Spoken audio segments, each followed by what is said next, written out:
Y así comienza La Ciudad Letrada, presentada por Oscar Blanco y Grace Bolívar.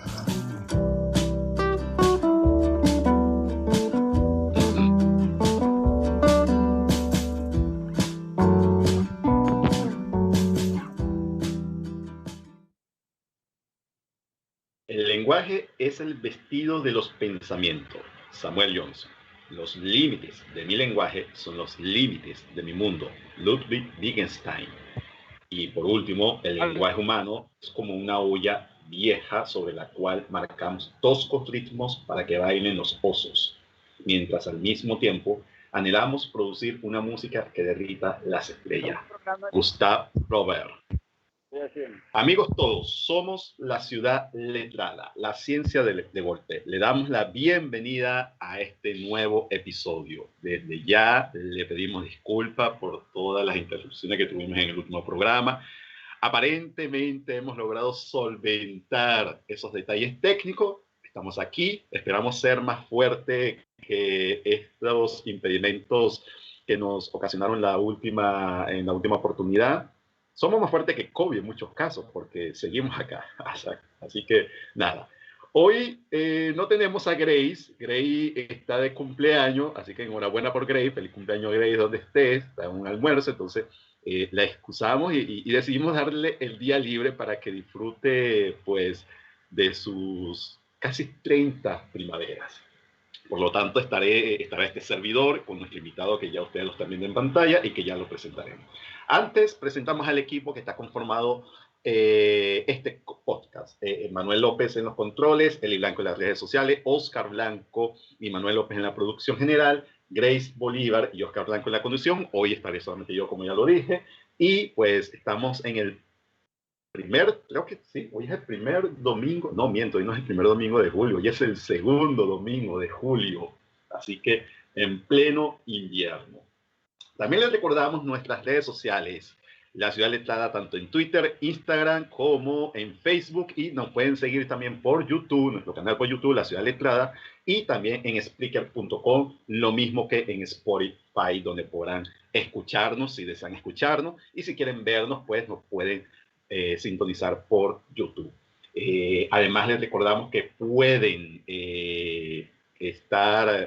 ver los anteriores programas y también tenemos un número de WhatsApp que es, ya les digo, aquí si nuestro operador Manuel me ayuda, porque olvidé nuestro número de teléfono donde ustedes pueden enviar sus audios para participar de lleno en el programa. Y ustedes pueden escribirnos, más que escribirnos, enviar su nota de voz al más 569-3074-9893. Más 569-3074-9893. Bien. Hoy debatiremos nuevamente sobre fenomenología del lenguaje. Y para ello tenemos a Argimiro Serna. Rápidamente leeremos la biografía de Argimiro. Argimiro Serna nace en Caracas, en zonas populosas, se cría en diversos lugares hasta que giros de la vida le muestran la otra cara de la moneda. En colegios de la burguesía caraqueña, como no se identifica en los extremos de la ciudad, vive entre palabras e ideas hasta que descubre otras identidades. Un impulso que no logra explicar lo que lo lleva a conocer viejos de su cultura diseminados en la provincia. Estudia lingüística en la Escuela de Idiomas Modernos, pero la abandona, se gradúa de antropólogo y hace documentales, escribe novelas y ensayos. Algunos están publicados en Amazon. Así que, Argimiro, nuevamente bienvenido y esperemos que hoy la fortuna nos acompañe. Perfecto, buenas tardes. Placer contigo, Oscar, en este programa. Espero que me estén oyendo, que no haya una sorpresa técnica. Te escuchamos y te vemos, que es lo más importante. Muy bien, muy bien. Bueno, muchas gracias por esta invitación también. Un saludo a todos sus escuchas, a todos sus usuarios de todas partes del mundo, ¿no? Gracias a este fenómeno de las redes, pues podemos hacer este programa y bueno, estoy encantado de dar a entender estos conceptos que en realidad no son tan complicados como se pretende. Exactamente, no son tan complicados y cuando tuvimos nuestra producción fallida, pues quedamos con ese sabor de boca de conocer más, de saber más sobre la fenomenología del lenguaje. Entonces vamos a tratar de retomar parte de esa conversación y pues lo que surja durante esta hora en la que estaremos compartiendo contigo y con toda la audiencia. Bueno, vamos una vez a introducirnos en el tema. Hemos conversado muchísimo, Argimiro, hemos hablado sobre Hegel, sobre Kant, y yo creo que antes de que tú nos exponga y nos argumente de qué va esto de la fenomenología del lenguaje, pues explicarnos nuevamente para estar en contexto con la audiencia en qué consiste la fenomenología, de qué va la fenomenología, un término que a todas luces pareciera que da miedo porque puede ser algo muy denso, pero creo que tú estás en capacidad para que nos lo explique de una manera muy sencilla. Bueno, fíjate, sí, por supuesto que el primer paso, según la misma fenomenología del lenguaje, pues ella se practica a sí misma, ¿no? Y eso es una propiedad de la filosofía en general. La filosofía es una de las actividades humanas que necesita ser enseñada para ejercerse. O sea, uno aprende enseñando, lo cual genera una reciprocidad y muchas discusiones respecto a cómo se produce el conocimiento, ¿no? A cómo se genera, si es recibiéndolo, si es construyéndolo propiamente con herramientas, muchas de ellas innatas. Bueno, hay muchas discusiones en el mundo. Entonces, precisamente, si uno va a analizar fenomenología del lenguaje, ese es el primer paso fenomenológico. En la actitud fenomenológica, separar las dos palabras. Entonces tenemos fenomenología por un lado. Fenomenología, pues se refiere, si uno se va al hecho de cuando uno conoce la palabra, seguramente más de una vez hemos visto alguna mujer u hombre, algún objeto del deseo y a lo mejor sin saber mucho porque hemos dicho, oye, mira qué fenómeno. O nos hemos referido a lo mejor también a algún buen jugador. Ya deporte del cual somos aficionados. Un fenómeno. Eso es una experiencia directa, cotidiana, hasta pueril, o sea, prosaica, se puede decir, de cómo, fíjate, puede conectar, ¿no?, con lo más cotidiano. Fenómeno es lo que se muestra, lo que no podemos evitar de ver, que se nos muestra a los ojos.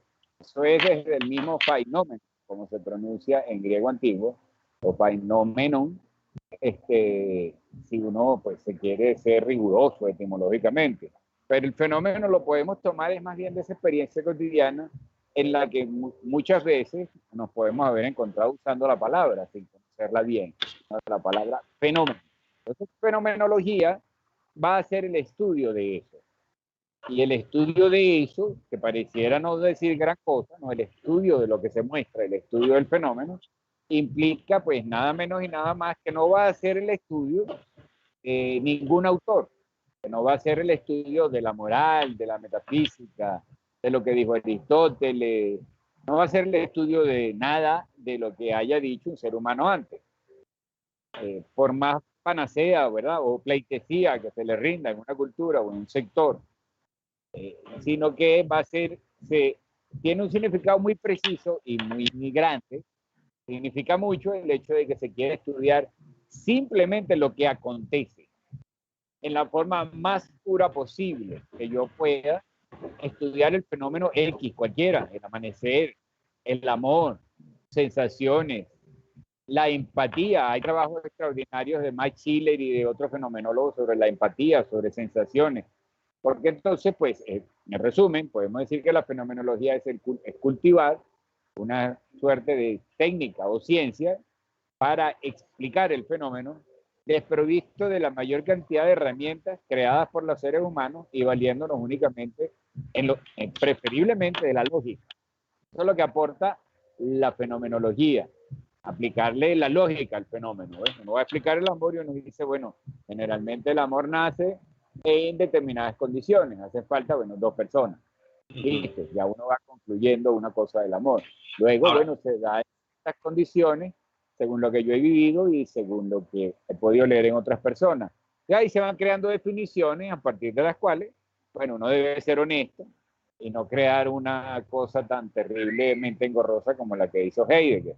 Pero de ese tema podemos hablar después, ¿no? En principio, la fenomenología es una actitud de asombro ante todo acontecimiento para, sin necesidad de quitarnos las herramientas que tengamos, detener el prejuicio que sucede cuando vamos a analizarlas desde algún punto de vista preestablecido. Entonces se trata de ver la naturaleza de las cosas siendo por lo menos conscientes de los prejuicios que se tienen, si es que no nos los podemos quitar, pero por lo menos podemos ser conscientes de ellos a la hora de ver un fenómeno. Esa es la actitud pregunto, disculpa que te interrumpa porque todo esto que nos estás diciendo, yo en lo particular, o sea, si vamos a estudiar el fenómeno, la fenomenología, como bien lo dice, estudia fenómenos desde la lógica y tal cual como este se muestra, es decir, el fenómeno como acontece, como esas experiencias que están allí. ¿Y a qué se diferenciaría entonces fenomenología de semiótica? Porque la semiótica estudia, por ejemplo, los signos en la sociedad. Y podemos decir entonces que un fenómeno es un signo. Y quizás un semiólogo dirá, bueno, sí, la fenomenología estudia ese fenómeno, pero yo soy semiólogo o semiótico y voy a estudiar el signo, si lo quiero ver desde la postura de Peirce, como la triada semiótica, entonces lo voy a ver desde la semiótica. Entonces, ¿se diferencia la fenomenología de la semiótica o en todo caso la fenomenología toma elementos de la semiótica para estudiar esos fenómenos o van por caminos diferentes? Bueno, lo que pasa es que tu pregunta se adelanta precisamente a la conexión con fenomenología del lenguaje. Eso que me estás preguntando se responde junto con la pregunta sobre qué sería fenomenología del lenguaje. Fenomenología del lenguaje es precisamente cuando se deriva en diferentes ramas, junto con la lingüística. Tenemos que saber que Edmund Husserl es fundador de la fenomenología, ¿no? El primer libro de Edmund Husserl sale en el año 1906. Él va más o menos con el siglo. No está mal recordar que muy emblemáticamente Nietzsche muere en 1900. Y ya Ferdinand de Saussure, el gran lingüista que resume todas las figuras literarias en dos, metáfora y metonimia, y descubre una relación lógica para definir el lenguaje entre significado y significante. Bueno, ellos eran un poco paralelos.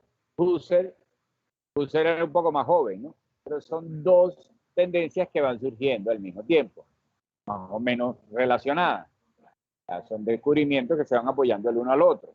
Recordemos también que a partir de este periodo es que las ciencias descubren que deben relacionarse, que no van para ningún lado cada una por separado, que empiezan a arrojar fallos, incluso en su propia objetividad, en cuanto a la predicción de la naturaleza en toda la complejidad que tienen los diferentes contextos.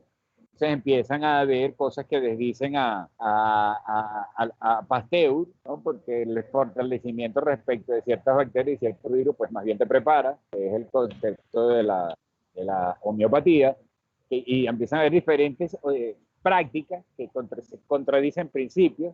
Entonces las ciencias empiezan a necesitar integrarse. Y eso sucede entre lingüística y fenomenología. Sobre todo porque, bueno, aclaremos también que esa actitud que acabo de decir, fenomenológica, se describe en términos matemáticos como lo que es poner entre paréntesis dos términos que se van a sumar o a multiplicar o cualquier cosa.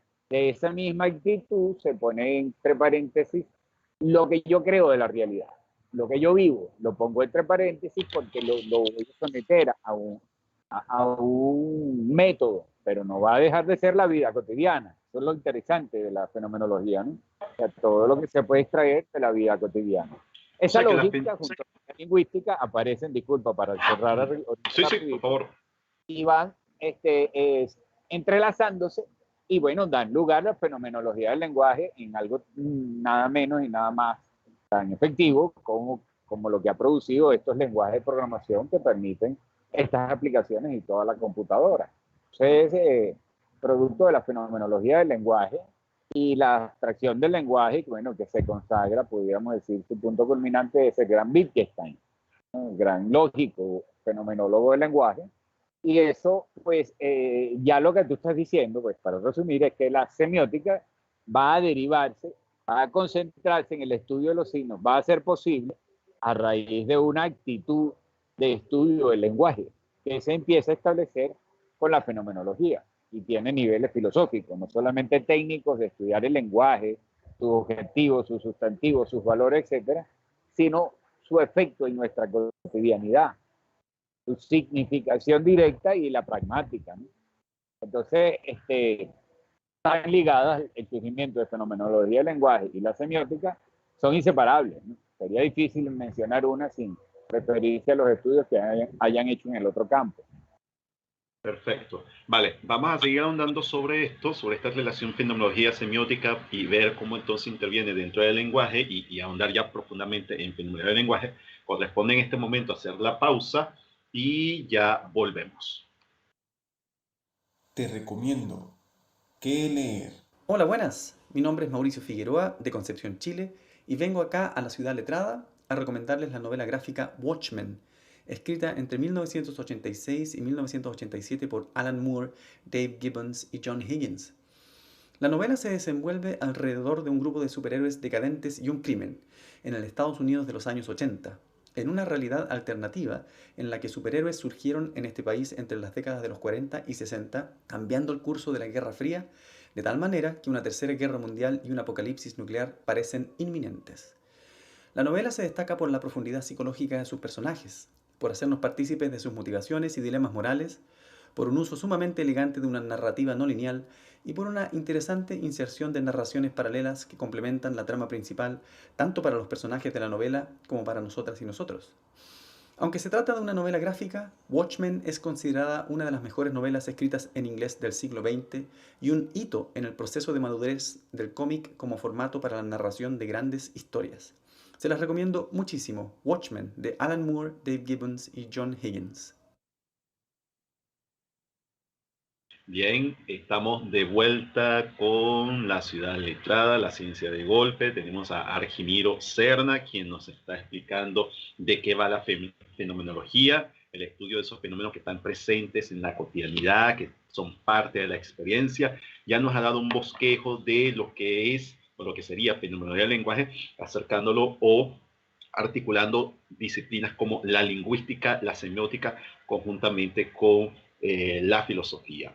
Antes de continuar con Argimiro, vamos a saludar a nuestro buen amigo Mauricio Figueroa, que como siempre, cada domingo está presente por acá. Saludos, Mau, esperemos verte pronto. Y bueno, ya lo tuvimos con la cápsula anterior. Y también tenemos a Dante Figueroa, quien nos pregunta si hoy no está la coanimadora. No, Grace hoy está de permiso, puesto que hace días cumplió años y ya tenía un compromiso pautado, pero la vamos a tener el próximo domingo, así que no se preocupen que ella volverá. Inclusive esperemos que nos esté escuchando y que se reporte por acá por el chat de YouTube. Grace, si estás ahí, toca la puerta 3 veces para que te anuncies. Bien, Argimiro, continuamos. Interesante todo lo que nos está indicando y salta una pregunta para después volver a la fenomenología del lenguaje, que ya nos esbozaste una pequeña parte, pero me llama la atención entonces que la fenomenología como tal se va a encargar de estudiar esos fenómenos en la vida cotidiana. Por lo tanto, podemos decir que esta interviene o explica o nos da elementos para entender cómo funciona la cotidianidad. Bueno, claro, directamente. De eso se trata la fenomenología. Ella surge a partir de la observación que hace Husserl junto con gente como Nietzsche dentro del mundo del pensamiento, pero se viene observando desde hace rato que no podemos tener una vida únicamente basada en lo demostrable. Entonces, lo demostrable, bueno, es sin lugar a duda un conocimiento mucho más. Nadie puede dudar que si yo agarro y tiro un ladrillo contra el piso, y pues si rompe algo parecido a mi pie, pues puede romper mi pie. Entonces, claro, no tengo yo que darle a mi pie, porque por mera intuición, eventualmente, incluso si no es un ladrillo, puedo saber que se me va a romper el pie si cae en mi pie, ¿no?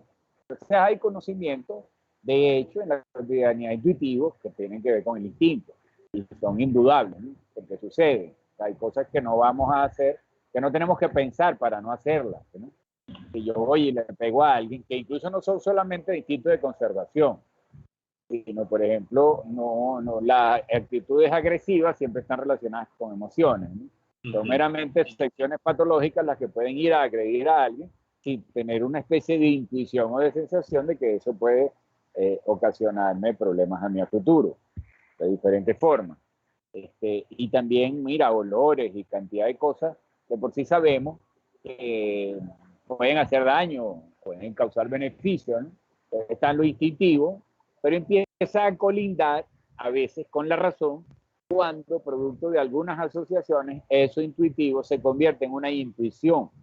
Es decir, en algo que predice un poco el futuro, que es todo un misterio, ¿no? Y que en el caso del señor Husserl, él es el que funda la fenomenología y lo hace, como te decía, pues por motivos de que es necesario una forma de explicación que involucre a la ciencia, no la va a descartar, que es anticiencia, no es que somos mágicos y vamos a ser unos hippies y fumamos marihuana y somos felices y tal, no, sin negar a la ciencia para nada, al contrario, tratando de conservar su estructura lógica, pero que se logre explicar aquello que lo demostrable no abarca, que tiene que ver con emociones. ¿Sí? Por eso hay tratados en fenomenología sobre estética que son muy dilucidantes, por eso la fenomenología termina derivando o asimilando la hermenéutica para poder hacer lecturas de textos religiosos sin juzgarlos, para poder extraer de ellos.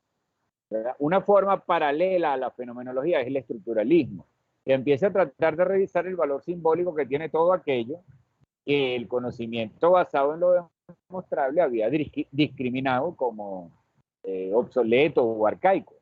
Entonces resulta que empiezan a haber lecturas distintas, como la del psicoanálisis, que está impactada por la fenomenología, asume su propio camino, su propia plataforma lógica, pero está impactada por la fenomenología, porque simplemente va a reconocer contextos, va a reconocer matices y bemoles que en el laboratorio no has podido prever. En el laboratorio, para poder demostrar cosas a la ciencia de manera científica, se han aislado unas determinadas condiciones para poder decir, bueno, sí, determinado combustible o determinado factor químico, ¿verdad? O peso o relación de cuerpos en un espacio, aislarlo de determinadas condiciones para saber cómo actuarían aislados de determinadas condiciones, ¿no? Pero en nuestra cotidianidad todo está lleno de muchas condiciones. Entonces, en la práctica acaban sucediendo patrones que no se corresponden siempre necesariamente con la ciencia. Acaban sucediendo cosas más frecuentes en la mañana o en la tarde, acaba dependiendo mucho de nuestra actitud ante sobre todo en fenómenos sociales y también psicológicos. Entonces va siendo necesario cada vez más diferentes escuelas, pero casi todas fueron impactadas en principio por el descubrimiento de Husserl, ¿no?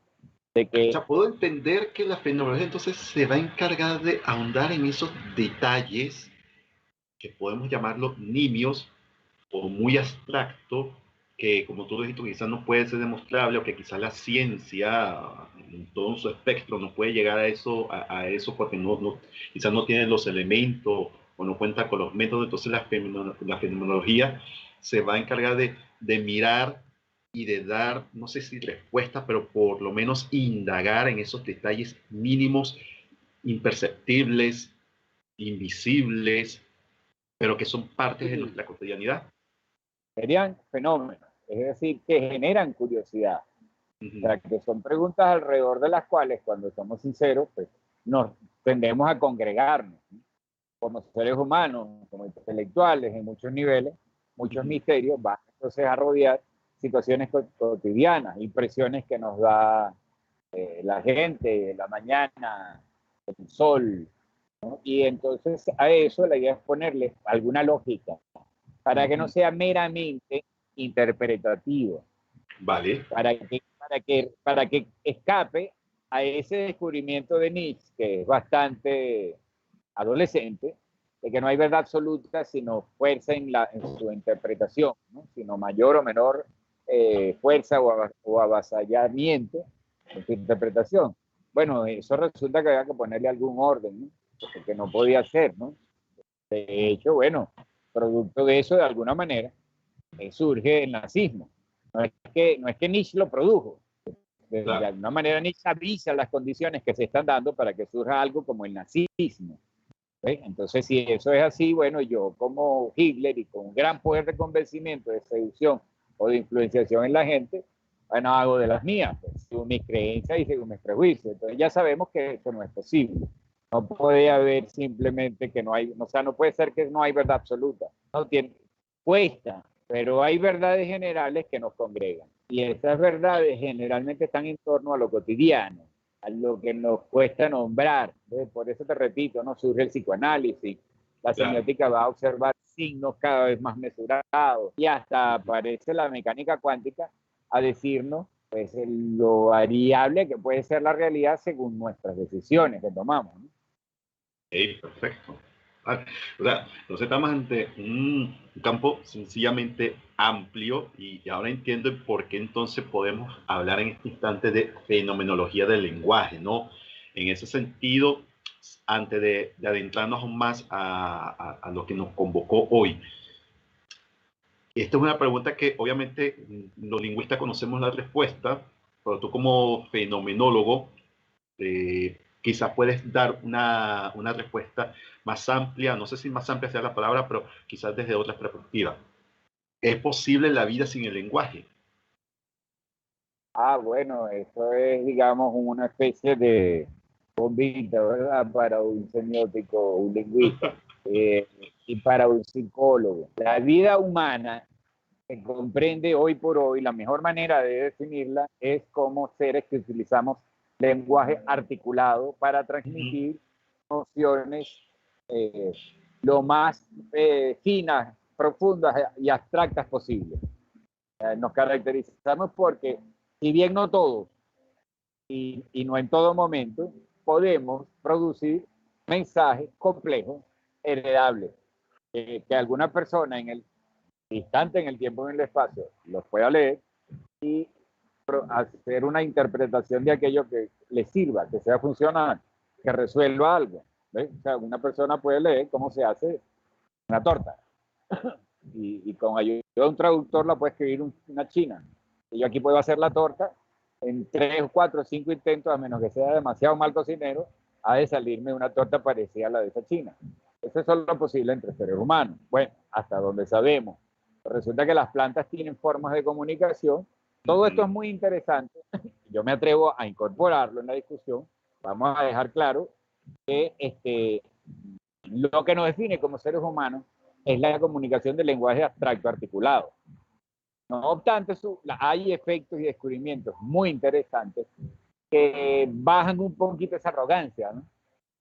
Las plantas, por procesos químicos, la misma ciencia ha comprobado que se comunican y de manera mucho más lenta. Puede tardar horas o días que un árbol se comunique con otra, pero se comunica.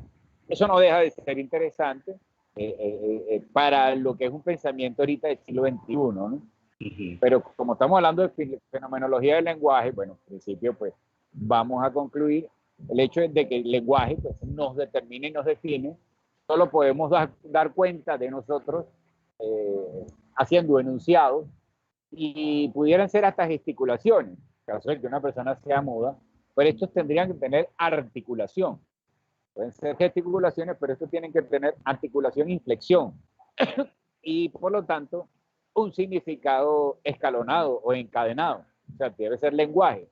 Unidades de significación, yo digo casa, grande, buena, me gusta, quiero ir. Eso lo puedo reordenar y hago que la cadena funcione y la otra persona lo entienda. Eso me define como ser humano a mí y a quien me entiende. Un animal pues tendría que hacer ruidos e interpretar tonos. Eso es lo que sabemos por experiencia y por ciencia, no podemos discutirlo, por más romántico que a lo mejor quisiéramos ser. Pero lo que sí aparece interesante tiene que ver con las plantas. Y es interesantísimo, comprobado recientemente en las últimas décadas. Pero bueno, continuemos con nuestra definición. Exacto, y eso sería otro tema. Así que bueno, corresponde que hagamos la segunda pausa, Miro. Vamos ya en el siguiente bloque, entonces nos introduciremos de lleno con la fenomenología del lenguaje, nos explique de qué va esto, pero eso será después de la segunda cápsula. Te recomiendo que escuchar. Buenas y saludos a toda la comunidad de Ciudad Letrada que los sigue. Mi nombre es Francesca. En esta ocasión les vengo a dejar una recomendación musical. Se trata de mi artista favorita, Cani García. Es cantautora, compositora y dentro de la industria musical ha sido una mujer que se ha sabido reinventar sin perder su esencia y creo que es una de las cosas que más valoro en un artista. Actualmente ganadora de 3 premios Grammy. Su último disco se titula Mesa para dos. Presenta 10 canciones, 7 compuestas por ella y más de 3 de su coautoría, acompañada de invitados internacionales. Incluso hay una cantante chilena con la que tiene un tema a favor de la lucha en contra de la violencia de género. También tiene otros temas más que me encantaría descubrieran y pudieran disfrutarse. Besos. Bien, estamos de vuelta con la ciudad letrada, una buena recomendación. Hemos tenido hoy 2 muy buenas recomendaciones de parte de nuestros invitados para estas cápsulas, así que igual la descripción de estas van a aparecer una vez que subamos el programa en la caseta de comentarios. Continuamos con Argimiro, hemos ahondado sobre fenomenología, la hemos definido. Hemos ahondado también sobre que la fenomenología está presente o estudia esos aspectos de la cotidianidad, esas experiencias, las cuales podemos denominar como fenómenos y que están allí evidentes, que se muestran y que no es un estudio meramente especulativo o interpretativo, o alguien hasta pudiera decir que hasta un tanto mítico, sino que al contrario, utiliza profundamente la lógica para explicar esos pequeños esos detalles, esos aspectos que están allí y que quizás con otros ámbitos de la ciencia pues no se puede llegar. Y llegamos al lenguaje y hemos dicho hasta ahora, o Argimiro nos dijo que la vida sin el lenguaje no sería posible, puesto que este está presente en cada uno cada una de las acciones que nosotros emprendemos y en cada uno de nuestros movimientos.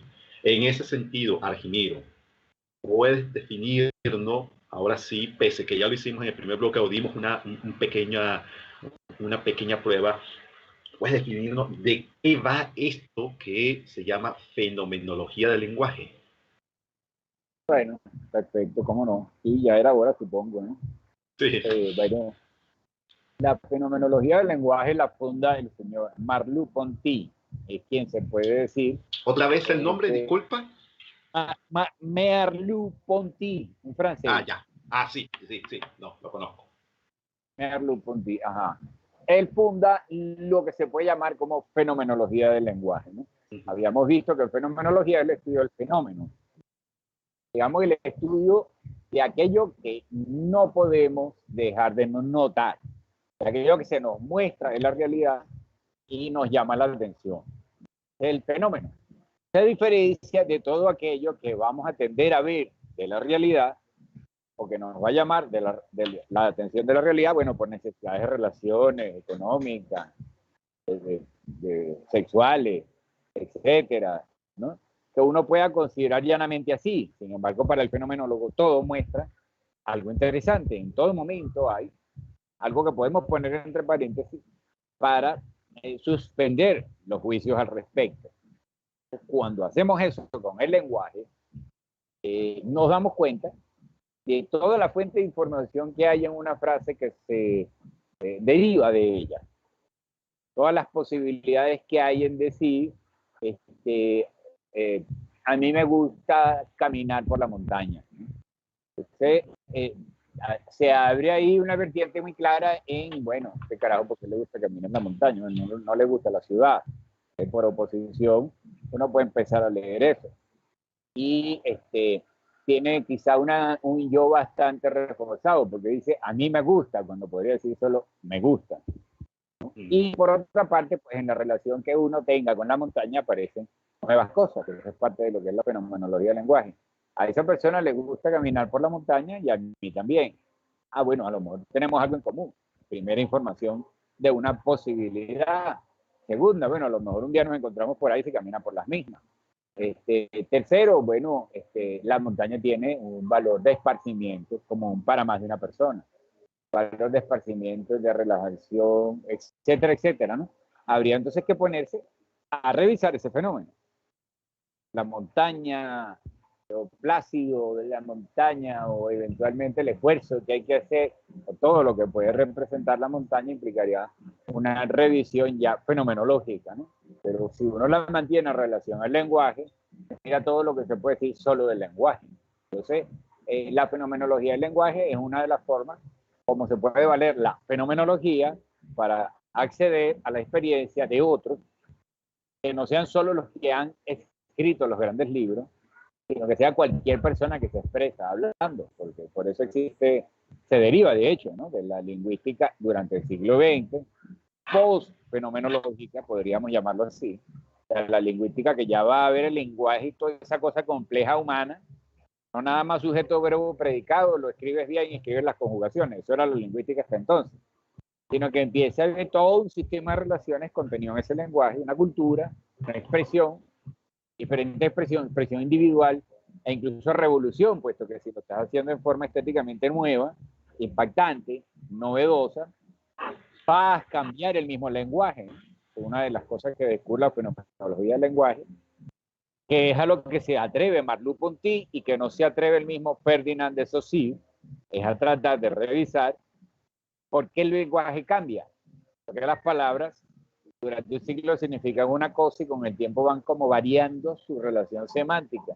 ¿Cuál será esa mecánica? Entonces, con eso se pudo meter la fenomenología del lenguaje, por decir algo, y no la lingüística misma, a pesar de que la lingüística es la ciencia que estudia el lenguaje. Pero esa variación respecto al contexto solo la va a poder estudiar el fenomenólogo del lenguaje, no propiamente el científico, que es el lingüista. Entonces, Ahora, no sé si es que se capta ahí un poco la diferencia, ¿no?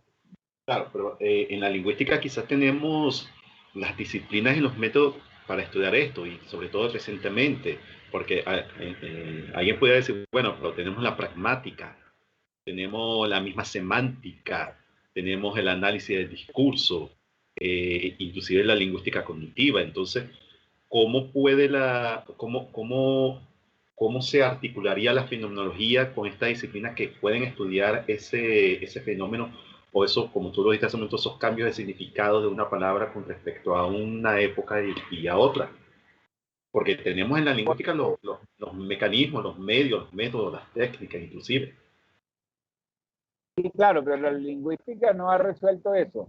La lingüística en sí no ha resuelto por qué varía el significado de las palabras.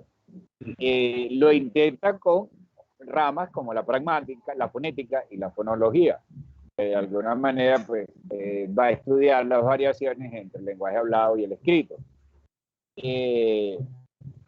Pero todo eso precisamente va a tener mucho que ver con la fenomenología del lenguaje. O sea, va a empezar a suceder cuando Merleau-Ponty empieza a hacerse esas preguntas entre otros pensadores, ¿no? Uno marca ciertos hechos con algunos pensadores que lo declaran, que lo asumen, pero nunca es un esfuerzo de un solo pensador, de un solo individuo, ¿no?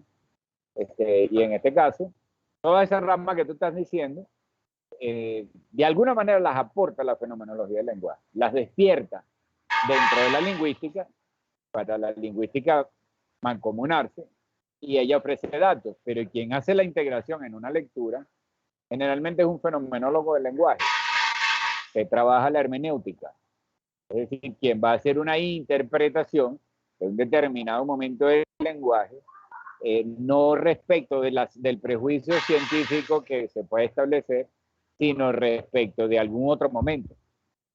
O sea, se hace una lectura de El Quijote y se hace una lectura de otro periodo, y se pueden arrojar datos de por qué esos escritores escribían así, conociendo sus contextos, y de por qué Cervantes quizá tomó determinadas decisiones al unificar el castellano. Entonces, eso sería el trabajo de fenomenología del lenguaje, que puede hacerse de herramientas lingüísticas, por supuesto, pero o que puede simplemente basarse en la lectura de textos de cada periodo y de la experiencia que se vive con el lenguaje en cada uno de ellos, ¿ves? Entonces el fenomenólogo va a ser más ingenuo, va a ser más puro, puede escuchar solo sonidos y recurrentes y empezar a oír patrones. Eso, pues, lo puede hacer el lingüista, enfocado en fonética. Y sin embargo, probablemente ni siquiera. O sea, eso lo hace el fenomenólogo del lenguaje. O sea, esa interpretación directa que tenga valor filosófico la va a hacer el fenomenólogo del lenguaje. Claro, ahí acabas de dar un punto importante, que ese sería una interpretación filosófica, y entonces aquí se conviene entonces separar, por un lado, que la lingüística, si bien puede tomar elementos en la filosofía, como en el texto lo ha hecho en muchos casos, pero entonces la fenomenología se va mucho más hacia estos linderos de la filosofía, inclusive hasta yo puedo pensar en este momento que estaría más cercano a la filosofía del lenguaje, y pienso, por ejemplo, en Wittgenstein, por ejemplo, pienso también en Searle, inclusive en Grice y en este autor Austin, que escribió este maravilloso libro, lo que hacemos con las palabras. Sí, claro, bueno, ahí hay todo un universo en el que uno tiene que tener clara cuál es la intención del saber de uno. Esta debe provenir, insisto yo, así como un norteamericano muy fenomenólogo, muy batallador de la fenomenología, insiste Husserl, o sea, en mantener una experiencia lo más ingenua posible, ¿no? Entonces el lenguaje, sin lugar a dudas, es una herramienta que tiene una particularidad, es simbólica, no es tangible. Si nosotros agarramos un libro, estamos agarrando papel con un poco de tinta. Si pretendemos agarrar una palabra, bueno, estamos agarrando es una tinta dispuesta de átomos puestos sobre un papel, desde el punto de vista científico, que pudiéramos denominar objetivo. De manera que el lenguaje es una experiencia que en sí misma colinda, no puede ser más objetiva ni real, porque estamos hablando tú y yo gracias a él. Claro. Y nos hemos comunicado y se puede transmitir, bueno, una receta de comida para halagar a gente comiendo o para envenenarla. O sea, que es efectivísimo. Y eso se hace con el lenguaje. No se podría hacer de otra forma. Nadie podría entender cuentas, matemáticas, tal, etcétera, etcétera. O sea, eso es obvio, ¿no? Sin embargo, esta siempre tiene un elemento que es difícil de explicar, el lenguaje, porque sucede, por decirlo de alguna manera, dentro de nosotros. Entonces, bueno, hay que estar claro de que quiere uno investigar y saber, por ejemplo, que Wittgenstein no, o sea, sabía muchísimo de lingüística, pero viene siendo fenomenólogo del lenguaje desde el momento en el que él empieza a asumir la experiencia con el universo a la par que la experiencia con el lenguaje. O sea, él empieza a asumir la premisa eidética de Husserl, de la fenomenología, de que el lenguaje construye un mundo aparte, un mundo, digamos, abstracto simbólico, el mundo imaginario. Y es desde ahí donde se vive la experiencia real del universo, o por lo menos completa.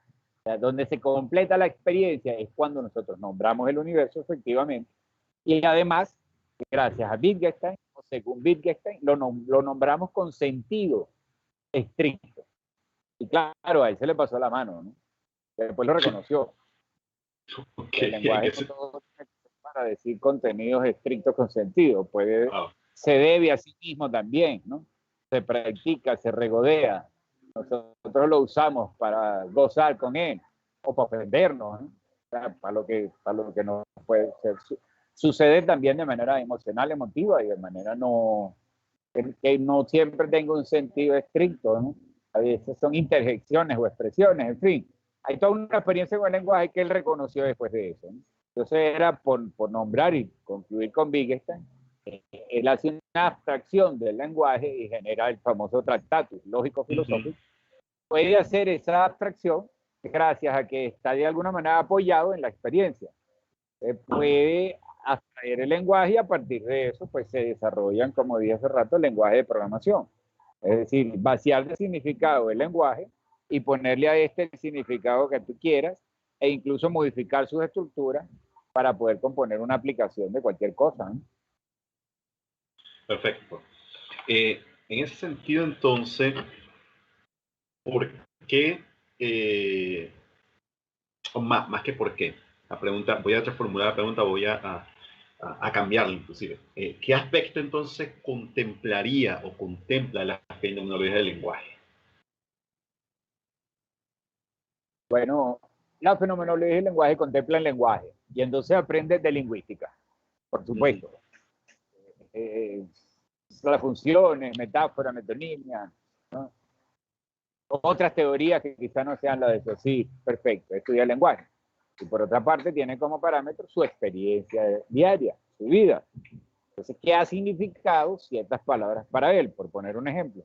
¿Y qué significan en el diccionario? Entonces, ya es una experiencia. Una de las primeras cosas así que pueden resultar muy encantadoras de la fenomenología es que ella te dice, son experiencias distintas, no mejores ni peores. Entonces, si tú tienes una experiencia cotidiana de habla, seduces, amas, ¿verdad? Arrullas, te comunicas, bebes, vives de juergas con un determinado lenguaje, este lenguaje tiene su ámbito y tiene su ambiente de experiencia. Y está el otro, el diccionario de las reglas gramaticales que tiene su otro ambiente de experiencia, su otro campo o esfera donde se vive. Y en alguna medida, pues entonces resulta interesantísimo cómo estos pueden compenetrarse, ¿no? Y empieza de hecho la fenomenología del lenguaje a explicar lo que es la revolución lingüística. Por ejemplo, cuando las expresiones silvestres y comunes van aportando sonoridades que luego el lenguaje académico pudiera seleccionar y que así pareciera ser, ¿no? Eso pudiera ser casi que una afirmación apodíctica que yo voy haciendo, pero bueno, no se ha establecido como tal. Pero mira tú todos los campos que pueden surgir. Vamos a en los campos que puedan surgir a partir de la fenomenología del lenguaje, porque corresponde que hagamos la tercera pausa. Entonces, vamos con la siguiente cápsula. Te recomiendo qué ver.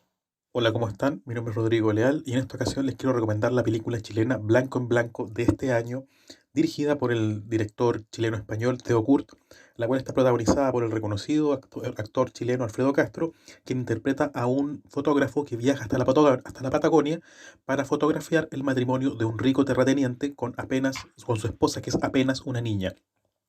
La película tiene una hermosa fotografía y muestra cómo este fotógrafo, debido a unos acontecimientos lamentables, termina siendo partícipe del genocidio de los Selknam. Esta película la pueden encontrar en este momento estrenada en internet, para lo cual obviamente deben comprar una entrada. Saludos, que estén bien.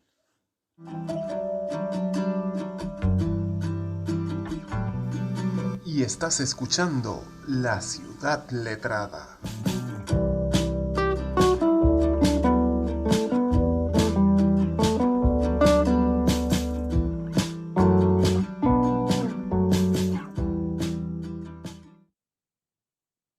Bien, estamos de vuelta en la Ciudad Letrada. Iniciamos ya lo que sería nuestro último bloque. Tenemos una conversación, por demás, bastante interesante con Argimiro Serna, quien nos ha dado luces de esto que se llama fenomenología del lenguaje, de cómo puede colindar inclusive con otras ciencias sociales como la lingüística, la semiótica, e inclusive hasta puede intervenir en esto que en los últimos años se ha desarrollado como es la inteligencia artificial, o por lo menos eso es lo que yo puedo inferir de lo que nos ha dicho Argimiro. Estuviste hablando, Argimiro, de los distintos campos en los que puede intervenir la fenomenología del lenguaje. ¿Cuáles serían esos campos?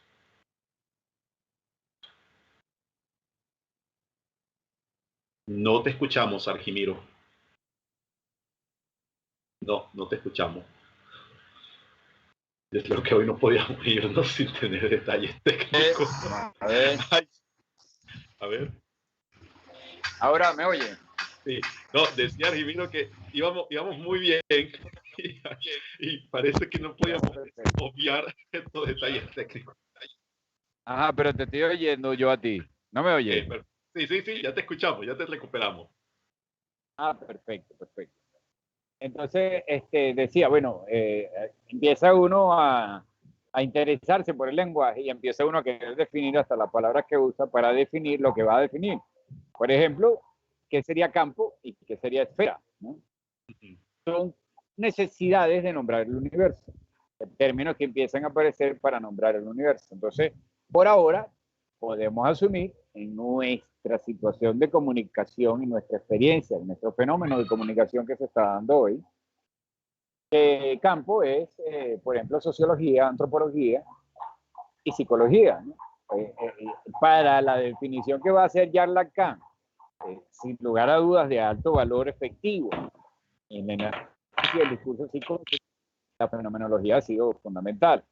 Y en el trabajo de los estructuralistas, en el registro, y de la hermenéutica, en el registro, recordemos que hermenéutica va derivando continuamente, siempre muy en relación con la fenomenología, y de hecho podría decir que gracias a esta, ¿no? Entonces, o sea, son afines, hermenéutica, fenomenología del lenguaje y fenomenología, son una triada, ¿no? Entonces, va a ir resultando a lo largo del siglo XX una serie de escuelas, entre ellas la antropología estructuralista específicamente, se va a valer de la fenomenología para validarse, ¿no? Incluso porque recordemos también pues, que se trata de una institución, la academia, que es más parecida a las abadías del medioevo europeo que a lo que haya podido plantear Platón, que es a quien se debe el nombre de academia, y que era el nombre de su escuela, ¿no? Según sabemos, pues la de Aristóteles era el liceo, la de Platón academia. Pero entonces esa academia, pues que va a tener unos ciertos principios. Husserl es el que hace el trabajo de incorporar la fenomenología y luego a partir de ella un montón de cosas empiezan a ser posibles, o sea, empiezan a ser posibles otras lecturas lógicas, otra visión de la realidad, se valida, ya con el hecho de que se valide la experiencia, queda superada tanto la escolástica, que decía que de alguna manera pues tú tienes que saber unas cosas primero para saber otras después, como el mismo positivismo y la misma ilustración, quedan, digamos, superadas. O sea, no hay cadenas de cosas que tienes que aprender, porque si hay son procesos largos en los que te tienes que hacer mínimamente pues, de herramientas para que de verdad puedas definir ese fenómeno. Pero ya el fin es diferente al de tener un doctorado en sí mismo, ¿no? O el de tener sí me están oyendo, ¿no? Sí, te escuchamos atentamente, no te preocupes, aquí estamos. Cánones cumplidos, sino que de manera dentro de la academia misma empieza a ser valorada la experiencia como fuente de información en sí misma y no tamizada o controlada o regulada, ¿verdad? Por lo demostrable, por la ciencia. Entonces, eso abre la posibilidad del psicoanálisis a todos estos campos, psicoanálisis, sociología, estructuralismo en la antropología y a la psiquiatría, ¿no? Empezando por esos campos. Pero pudiéramos hasta decir que precisamente a través de esos campos, las transnacionales, es una investigación que extrañamente poca gente yo veo que tiene. Rockefeller firma toda clase de estudios a lo largo del siglo XX, muy utilizados además por la gente de izquierda. Toda la escuela de Frankfurt es financiada por corporaciones, porque al aparecer la fenomenología, entonces resulta que, bueno, por supuesto que todo el mundo se valió de eso, ¿no? Entonces, por ejemplo, la metodología de entrevistas. Yo creo que seguramente muchos de nosotros hemos matado tigres alguna vez haciendo una entrevista para ganarnos una platica en una semana. Disculpa el inciso, porque para que nuestros amigos de otras latitudes latinoamericanas, matar tigre es un uso del español venezolano que es tener un trabajo adicional o un empleo esporádico, un trabajo de estajo, gracias, que permite pues obtener una ganancia adicional al trabajo formal que se tiene. Eso, nada más para aclarar estos detalles de usos lingüísticos que quizás en otros lugares no se utilizan. Claro, eso lo estudia la lingüística, ¿ves? Y lo interpreta la fenomenología del lenguaje en muchos sentidos. Pero bueno, lo cierto es que matar tigre, todos hemos hecho alguna entrevista y resulta que esa metodología aparece gracias a la fenomenología. Porque entonces la experiencia va a tener tal relevancia, se empiezan a decir todos estos personajes poderosos que les gusta mantener su poder, pero no digamos que son simplemente malos. También han ofrecido productos, también hay gran cantidad de información, hay computadoras, etcétera, etcétera. Es decir, hay un sistema que a lo mejor supera la maldad o la ambición de algunos de sus actores y nos ofrece cosas. Entonces, para dar mayor efectividad a esa ofertación, a esa oferta, a esa producción, a esa creación de tecnología, a esa comunión de intangible, que es conocimiento, con tangible, durante el siglo XX eso se dispara, precisamente gracias a algo que podría parecer muy poético o muy halagador de nosotros como seres humanos comunes y diversos. Resulta que en realidad es técnicamente radical, de gran relevancia para todos nosotros. Está a todo nuestro alrededor, puesto que las decisiones de muchos productos y campañas de ventas y hasta campaña política va a tomar como referente la entrevista, la encuesta. ¿Qué va a hacer la encuesta? Va a recopilar experiencias de 100, 200, 300 personas. De tal edad, en tal ambiente, en tales condiciones. Toda esa definición es fenomenología.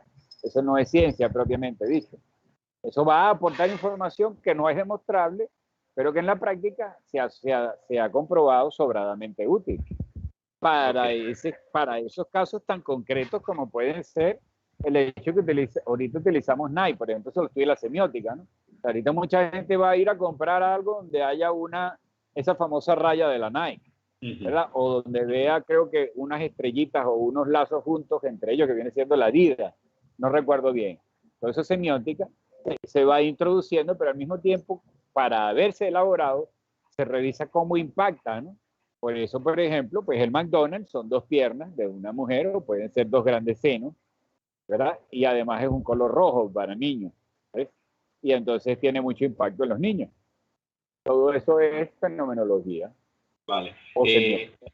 Vale, por acá Dante Figueroa nos dice, como información adicional, como información importante para los usuarios, que en el diario de Concepción apareció un artículo sobre el lenguaje de los chilenos. Voy a intentar conseguir hoy ese diario, Dante, porque me interesa.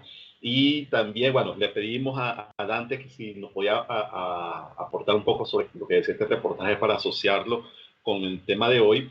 Y bueno, dice que no es capaz de relacionar ambas porque ha entendido muy poco. ¿Cómo?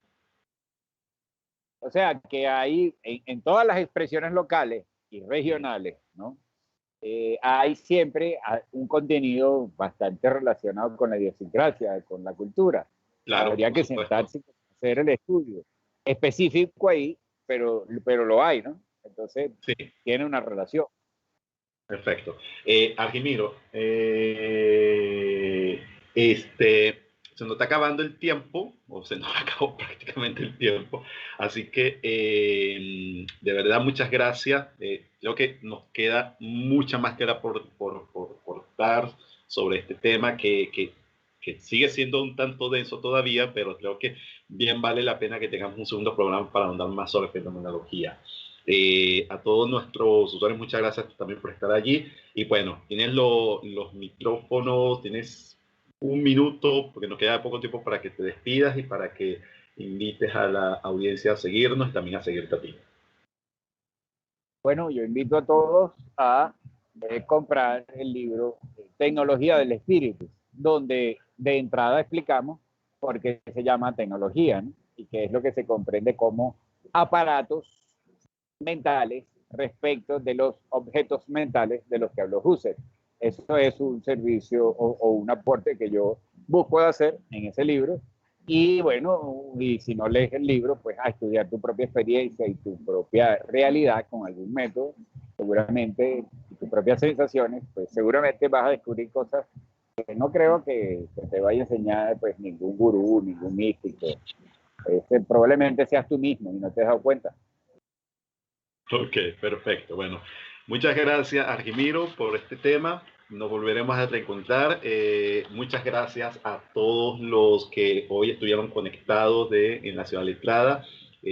Solventamos los detalles técnicos, así que nada. Les recordamos que Grace hoy estuvo ausente porque está celebrando su cumpleaños, pero ya la tendremos pronto en la próxima emisión. Nos despedimos entonces del equipo que hace posible este espacio: Manuel López en los controles, Eli Blanco en las redes sociales, Oscar Blanco, Manuel López en la producción general, y en la conducción Grace Bolívar, Oscar Blanco, y nos veremos pronto con otro ciudadano letrado. Será hasta la próxima. Chao.